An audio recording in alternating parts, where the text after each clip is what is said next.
this leads to another thing. I need to hook up a bunch of speakers in this small room. So it's no secret I'm setting up 7.1.4 in here to do some Atmos stuff. But that's a lot of channels that you have to amplify, right? Nope. And surprisingly, it's hard to find amplification for that many channels, like in one unit, right? A lot of the stuff is like outdoor speaker stuff, and I don't know if I want to do that. But so right now, it's ridiculous because these little tiny cube speakers, they don't need much power, especially at this distance. I mean, in a larger room, yes, but at this distance, I can touch one right here. I have a Parasound A52 Plus down here under my desk, like I'm touching it with my foot right here. Wow. And it's ridiculous. It's way too much power, and I could easily fry all of these in a second if I mess up.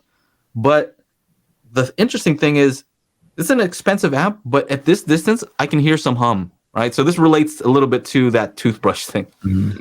I can hear a little bit of hum from it. It's not perfectly silent like I would prefer for an amplifier. Yeah. And it's because it's putting out, it's a ton of wattage coming out of this. It's a powerful amplifier. And these power amps are at full blast all the time. There's no gain. It's just, they're max. It's on, yeah. It's on. And that's why you need a preamp, hence the... That's right. So it was an interesting thought. And I don't know what you guys think about it, but people always ask, like, can you tell the difference between amplifiers? Is there a sound difference that you can notice? And I would normally say no. You can't. But the interesting thing is there's definitely a difference between the hiss or the hum or the distortion on this one and another crappy amplifier, a little Class D crappy one that I ended up throwing away because it had so much hiss that it was annoying. But the hiss... So you're saying is it the noise floor? Difference in the noise floor? The sound of the noise floor is different. And the funny thing is the noise floor on this Parasound is not annoying. It's like a pleasing sound. Maybe it's in C.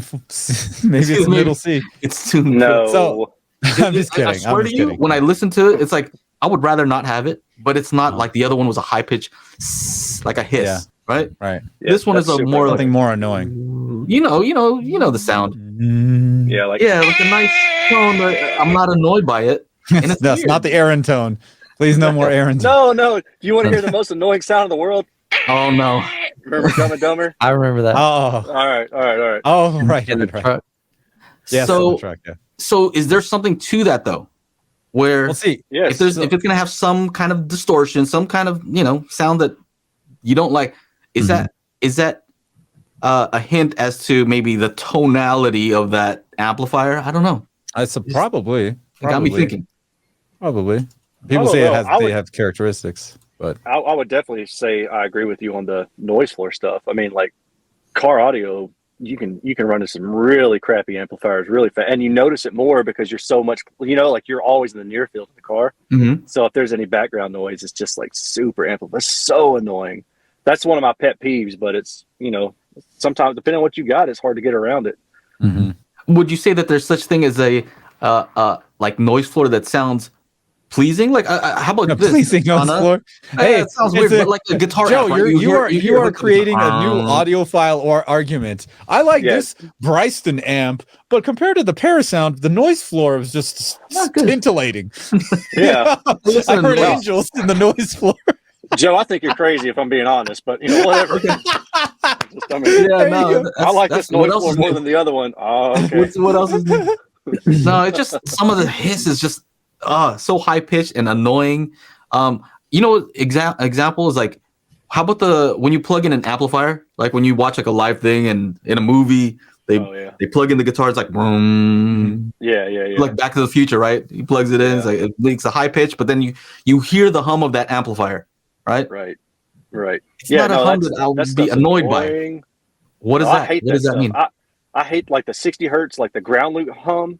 Yeah. That stuff is so annoying. Yeah, that's annoying. I guess that's what it is, huh?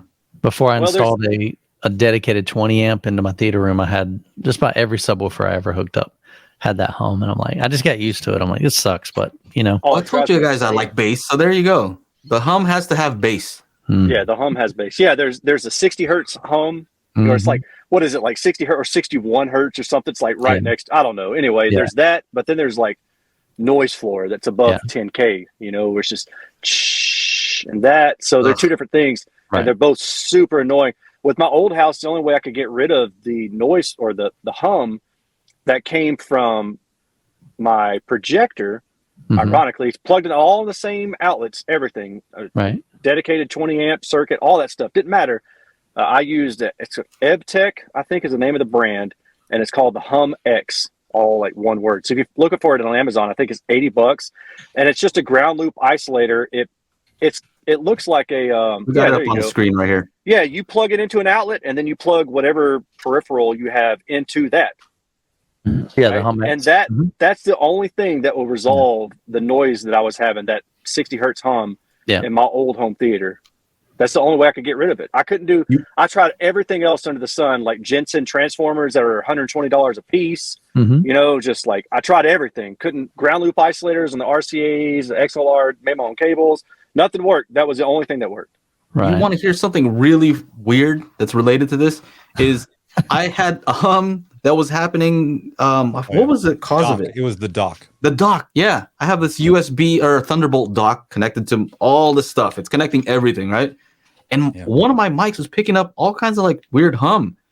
And so I thought about, you know, that Hum X that you recommended prior, Aaron, and I was like, I don't know if I want to spend all that, right? Yeah. It's because it's not, you know, it's not expensive, but it's just, I don't know. Anyway, something weird. I happened to just plug that thing, that dock into one of those smart plugs. So random. And it made it go away. Does that make any sense? Maybe it's, you know, it does have 3 prongs, so I assume it's not like, you know, just lifting the ground. Yeah, I mean, some I'm like, gear is what is happening? Yeah, some gear is better isolated than other, you know. But when it comes to that stuff, man, I'm a tourist. I don't really know. Yeah, dude. Yeah, I mean, like $10, so it's like a cheap little thing. So if anybody has any of those, you may want to try that to see if it resolves it. Because I didn't want to do the you know, the thing that just connects the 3 prong and it converts it to 2. Yeah, the cheater plug. Safe. Yeah, the cheater plug. Exactly. I didn't want to do that. Yeah. So I use a smart plug on this one particular device, and it fixed everything. So weird. Make sure to join us every Monday for our live stream at 4 p.m. Pacific, 7 p.m. Eastern at youtube.com/Daily HiFi.